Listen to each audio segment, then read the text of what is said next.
Hey there, all my friends in the world of APUSH. Welcome to the first installment of Zag's APUSH review from the Underground Garage.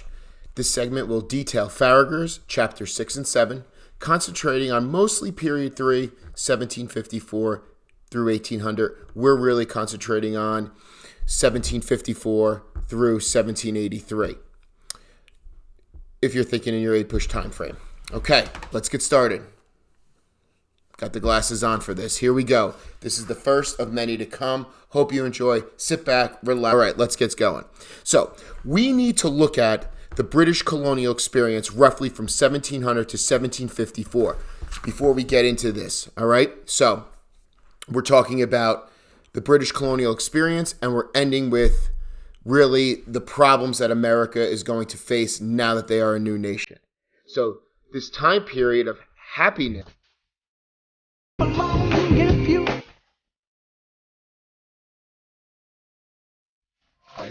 All right.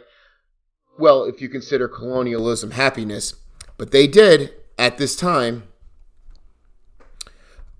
They were English, okay? They were English. This is part of their vernacular. This is part of them being part of the most powerful nation in the world. So, what did this 1700 to 1754 era look like? Well, the colonists were developing a somewhat autonomous state. As long as they pledged their oath to the king, the British pretty much let them do what they want.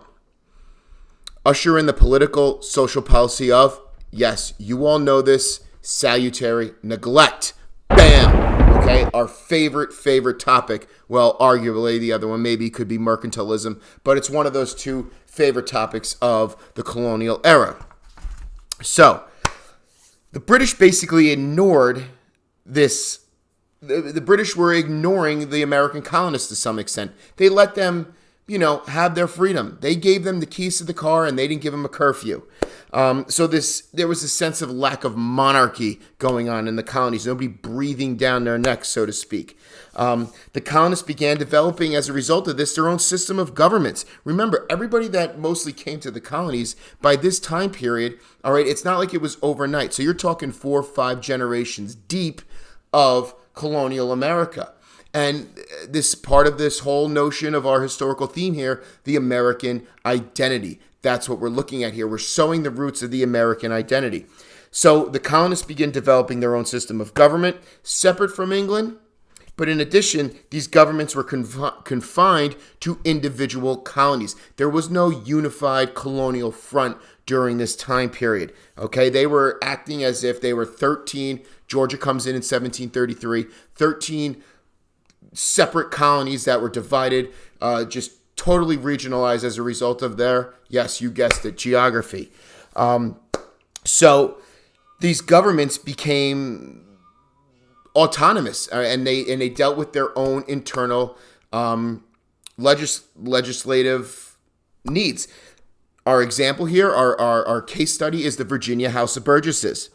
Now, why these colonies were autonomous, they did model their government after Parliament and took into account their English Bill of Rights. So while they still felt they were Englishmen, they were having this autonomous government.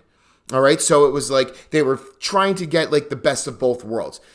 The notions of being English and being part of this larger empire, but still reaping the benefits of being 3,000 plus miles away and developing their own sort of system of government. Now, economically, our next portion here, the British and the colonial relationship was based off of, yes, another one, mercantilism. If I ever get a tattoo, it is going to be mercantilism. Maybe right across the forehead, down the side, something like that, going Mike Tyson style on that. But I digress. Basically, the colonies had to benefit the mother country economically. Cha-ching. So the colonial merchants, while shipping goods to Mother England, would also get the benefits of it. Now there were navigation acts put in place to make sure that the British had strict colonial trade, but nobody was enforcing it. Again, Dr. Birkin, Carol Birkin, the best, she always said that the British did this on the cheap. So they're ignoring the colonies to some extent here. And smuggling was like the national pastime of colonial America. So every ship had a smuggler's notch smuggling hole in the keel of their vessels to, take a little bit, skim off the top a little bit, to make some more money that they felt they were entitled to. So smuggling. So you have loyalty, but autonomy. Nobody seems happy.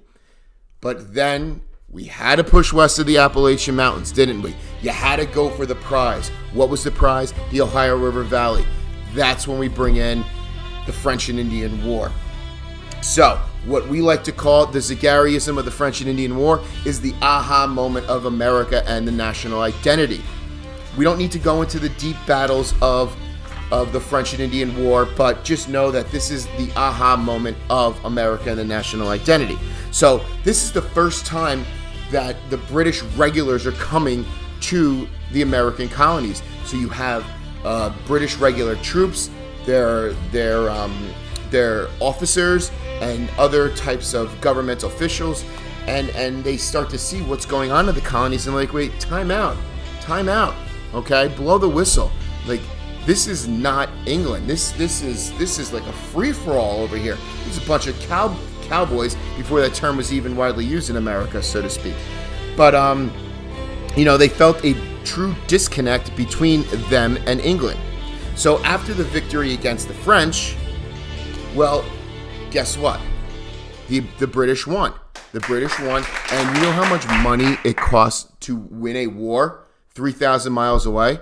Like, you can't even fathom it. So George Grenville, the Prime Minister of Great Britain at the time, came up with this ingenious plan to raise money on the colonies. What was that ingenious plan, I ask you? Well, you know it, I know it, and America knows it. Taxes. All right? They are going to raise taxes on the colonies, and it's going to be direct taxes from Mother England, and trying to assert now we're getting that king is tightening up the ropes a little bit here, and we're starting to move away from salutary neglect. So George Grenville is going to pose a taxation scheme on the colonists. So there were a slew of taxes that would eventually lead to the further disconnect against the British, but one of the most hated was one of the early ones, the Stamp Act. And as a result, you saw it in that DBQ. That was Document 1, the little teapot. Okay, the teapot in Document 1. It's such an important act in our history, in our culture, because that's what kicked off this sense of representative government. So the autonomy of having having their own legislative bodies in their individual governments now has like really installed in them this sense of self-governing, and they're like, you can't tax us when we don't have a say in Parliament. Like, we don't have anybody physically there in Parliament. Grenville's like, oh, yeah, it's cool, no worries. You have virtual representation. They didn't have Google Meet, they didn't have Zoom. Okay, it wasn't like Parliament was, all right, we're going to go on a Zoom call at 5 o'clock and we're going to talk about your taxation. Well, is it your time? Is it our time? Is it Eastern Standard Time? No, there was no Zoom. There was no Google Meet. They didn't click on the link in the Google Classroom banner. Okay, so they got annoyed. All right, another Zagaryism. They're like, you can't do this. Can you legally do this? And so what do? The colonists start to unify. The colonies start coming together. They send all these different delegates to the Stamp Act Congress, and those delegates then meet at the Stamp Act Congress, and they get a petition going. And this was all colonial resentment. This is the start of where we start to see colonial resentment towards the British and coming in with all these protests towards the British.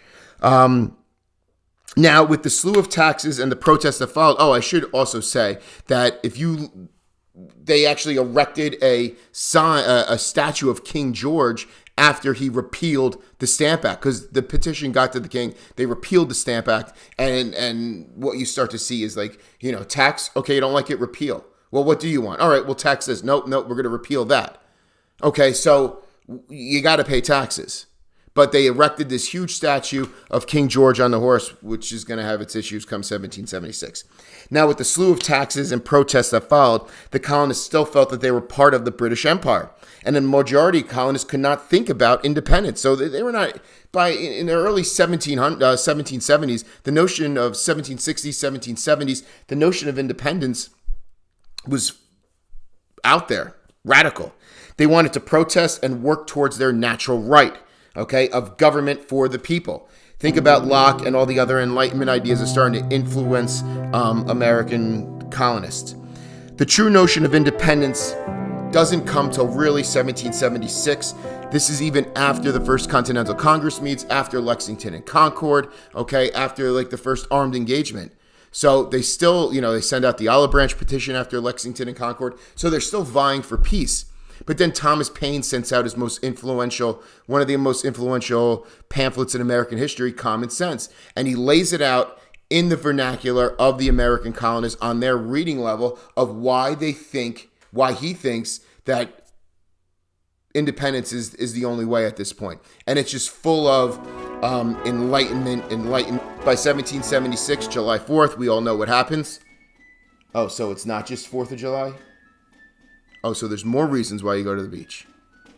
Oh, 4th of July. That's when they signed the Declaration of Independence. Very good. So, we're in all-out war by this time period against the British. We don't need to go into the battles, but, the Battle of New York is one of my favorite battles. And during that time period, you have my shirt right here, Valley Forge, okay? One of the major encampments during this time period. But turning point of the war is Battle of Saratoga. And as a result of Saratoga, they preserve the New England colonies, preserve the Hudson River, and you get the French to jump in with their money and their fleet. Yay, France. Awesome. Thank you, Marquis de Lafayette. So the French come in, and eventually there's the siege at Yorktown, and the world is turned upside down when Cornwallis surrenders. So the outcome, yay, huzzah, America wins. Well, if you ever saw I forgot which song it is in Hamilton, but it said, winning was easy, governing is harder. Okay, winning is the easy part. Now you got to govern. So watch that video, you'll really dig it. Yorktown in 1781. Now the Treaty of Paris is until 1783. So you have 2 years before a treaty's even signed, and it's just chaos in North America. So why is this a problem? Because the British are still around. Okay, think of it, it's like you just broke up with your significant other, and they're still liking your pictures on Instagram. That's what it's like. Like, just leave me alone. Like, let me be my own person. We broke up. Get over it. So that's what that was like. So they're still there. So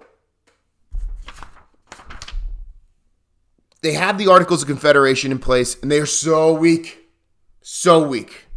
They're just there's no power to a federal authority. There's no centralized government. It's just, we could ask you, can we borrow some money? States are saying no.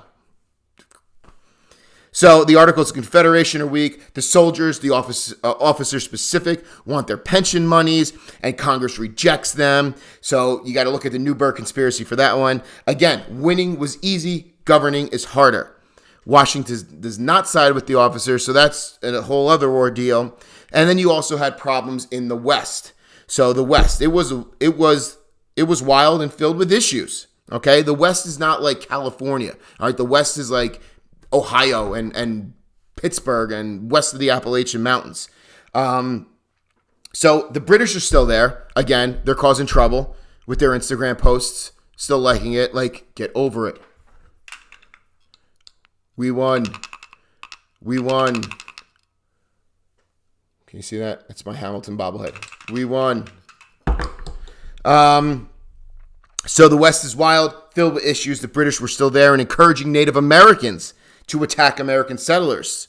Posted in the Ohio territories, and the Americans felt that their victory over the British was also a victory over the American Indians as well. Nope, not at all. So, not so fast there, Yankee. Remember the Proclamation Land of 1763? Well, this was a total jailbreak after the American Revolution. It's like the floodgates opened and boom, we're into Kentucky, we're into the Ohio territory, we're north of Ohio into like modern day Michigan area, like that whole Great Lakes region. So the population of Kentucky becomes explosive, and the region north of the Ohio River Valley is also teeming with settlers. So what do? This is actually something that we get positive during those first few years of the breakup, okay? And this is the to help organize the Western territories, Congress passed the Land Ordinance of 1785. They divided the land into townships, and if you ever flew over the middle of the country, yes, you know those like squares? That's what it was. And then in 1787, they have the Northwest Ordinance, which created governments in the northern sections of the Ohio River Valley, and these territories would eventually become states. So they figured out a way to have a territory become a state, and they also outlawed slavery there. Okay, so to end this, was this a revolution for all? Well, African Americans were still were either enslaved, both in the North and the South. There wasn't just slavery in the South during this time period, and freed African Americans still had no rights. Women, Carol tells us, Dr. Birkin, my favorite, she tells us that although they felt a sense of political activism during the pre-war years, especially, they were the ones in the trenches as part of the spinster movement. This war, after the war, they went back to the traditional roles of women. Okay, the traditional roles of women as being, not having any political rights, not having any, economic democracies or anything like that. Not at all. This is going to be the trend for, let's say, I don't know, the 1950s or 60s. Ish, I guess you could say, even like after World War II, okay, till you get the civil rights movement and stuff like that. That's gonna start to change things. But some advancements were made for women in the 1780s and 1790s. If the republic were to succeed, women must be schooled in virtue so they could teach their children. The first American female academies were founded in the 1790s, and this idea of educated women became known as the Republican motherhood. So there you have it. This is kind of like the quick under 20-minute version of the American Revolution, okay? Watch it when you can. Tell me what you think. This is Mr. Zagari, AP US History from the Underground Garage. We'll see you soon.